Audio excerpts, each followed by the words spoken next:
या ठिकाणी बाजी मारली आहे तुम्ही. प्रभाग क्रमांक 2 मधून महाविकास आघाडीच्या मार्फत मात्र शेतकरी कामगार पक्षाचे 4ही उमेदवारांनी आज अर्ज दाखल केलेला आहे. माजी आमदार बाळाराम पाटील यांचा आज वाढदिवस देखील आहे आणि याच सगळ्या हाच तुम्ही योग जुळून आणला असं म्हणता येईल का?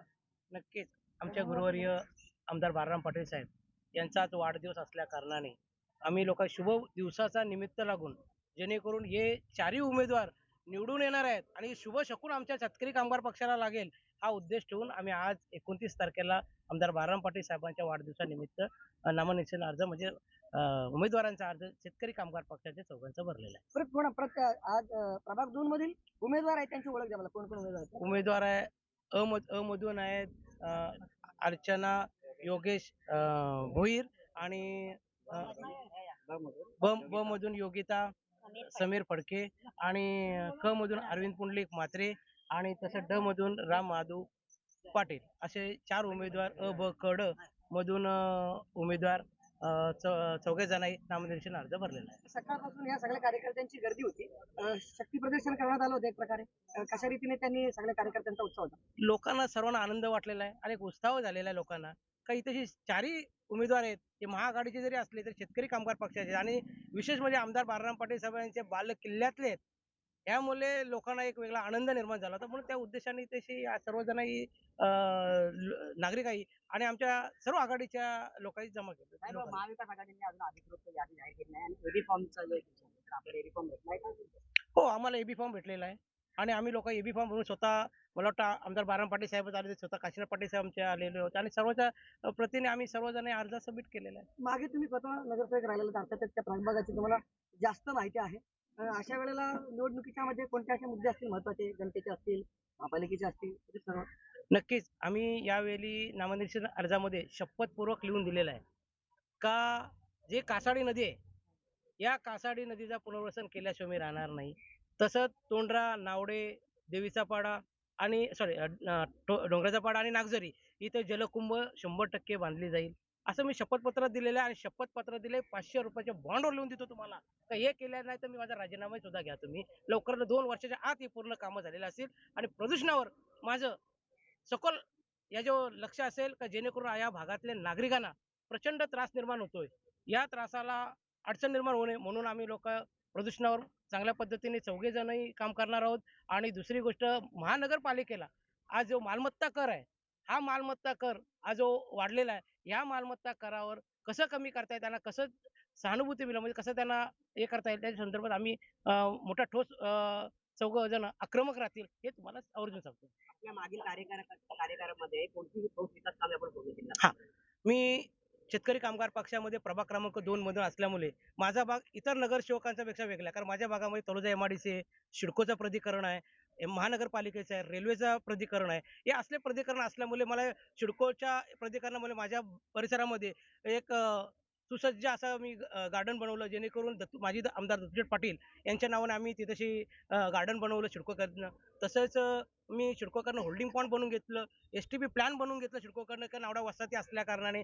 तसंच एमआयडीसी असल्या कारण एमआयडीसीच्या प्रदूषणामुळे प्रदूषणावर कमी होत नाही. मी स्वतः एनजीटी आणि सुप्रीम कोर्टात केस लढतो 2017 पासून न्यायालयात केस लढतो आणि त्याचे 17.5 कोटी रुपये आज कोर्टाच्या आदेशामुळे पनवेल महानगरपालिकेकडे जमा आहेत परंतु त्याचं काम सुरुवात केल्या जात नाही. आता सभागृहात आलो तर तुम्ही पहिल्या पावलामध्ये तुम्ही बघा तो 100% काम झालेलं असेल आणि सुरुवात होणार. आपल्या कारकिर्दीत कोणतं असं काम आहे करायचं राहून गेलं असं वाटतं? हेच सांगतो मी ज्यासाठी मी निवडणूक लढली. ऍक्च्युअली मी रायगड जिल्हा परिषदेचा उपाध्यक्ष होतो, 15 तालुक्याचा कारभार पाहत होतो, नगरसेवक त्याप्रमाणे छोटा पद होतं तरी सुद्धा मी काय लढलं त्या भागामध्ये असलेल्या लोकांमध्ये रोगराईप्रमाणे येणारी पिढी ही नष्ट होऊ नये प्रचंड मी त्याचा अभ्यास केलेला आहे आणि न्यायालयाने सुद्धा याचे ताशेरे ओढलेले आहेत. तर या प्रदूषणावर जर आता जर उपाययोजना झाल्या नाहीत तर येणारा काल हा प्रचंड याच्यामध्ये लोक 50 लाख 1 कोटी रुपयाचे ती तशी घरं घेतात म्हणजे फ्लॅट घेतात आणि या फ्लॅट घेऊन सुद्धा तिथे आलेल्या लोक मॅक्झिमम 5 ते 4 महिन्यांमध्ये त्याच्या शरीरावर परिणाम पडतोय आणि त्याच्यामुळे त्यांना वाटतो की इथे आम्ही विनाकारण फ्लॅट घेतलं 50 लाख नाही 1 कोटीचं फ्लॅट घेतलं आम्ही म्हणजे त्यांची जीवनाची पूर्ण पुंजी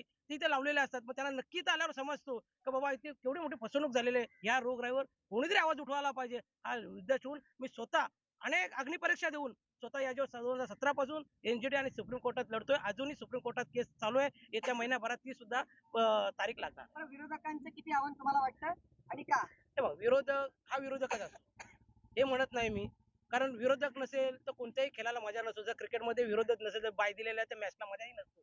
माझं म्हणणं विरोधक असावा तरच मजा असतो. कोणते क्रिकेट असू द्या किंवा राजकारण असू द्या, प्रत्येक खेळमध्ये विरोध पाहिजे. तुम्हाला सगळ्यांना किती विरोधी उमेदवारांचे नाही, विरोधी उमेदवार विरुद्ध मुद्दे मांडतील. मी कोणावर टीका करत नाही. तुम्हाला प्रथमही माहिती आहे का मी वैयक्तिक कोणावर आजपर्यंत टीका केलेली नाही. ज्या सभागृहामध्ये असो, सभागृहाच्या प्रत्येक माझे प्रोसिडिंग बघा, प्रत्येक माझं केलेलं कामाचं नियोजन बघा, का प्रत्येक तुमच्या YouTube आणि स्वतः Facebookवर मी प्रत्येक डेट वाईज पत्रकार माध्यमामध्ये सर्व गोष्टी घेतात.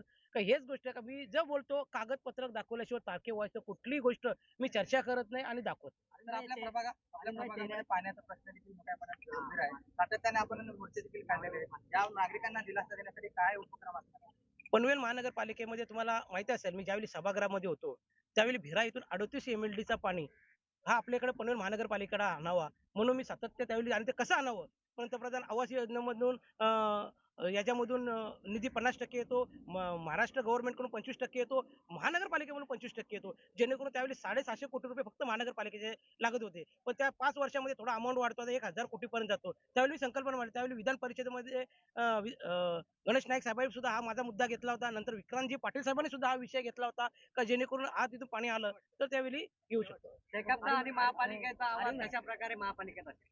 शेकापचा आवाज हा शेतकरी कामगार पक्षाचं बरं संख्याबळ कमी असो गेल्या वेळी तरी सुद्धा तुम्ही आमचा आवाजच पाहत होता आणि ज्यावेळी आमचा आवाज असतो स्पष्ट आणि आक्रमक असतो आणि आमच्या आवाजामध्ये आम्ही ज्या मुद्द्यावर बोलतो तो 100% लोकांचं आणि नागरिकांचं काम पूर्ण करतो नाही आम्ही आश्वासन देत नाही. चेहऱ्यावर तेज दिसतंय. किती मतांनी मागच्यापेक्षा किती मतांनी फरकाने निवडून गेला? तुम्ही पहा आता चेहरा बोलतो नाही नाही नाही हे तुम्हाला तुमच्या पत्रकारांचा जो रिपोर्ट असतो काय बोलतात त्याला एक्झिट पोललाच माहिती आहे आणखी काय बोलायचं. चला ठीक आहे.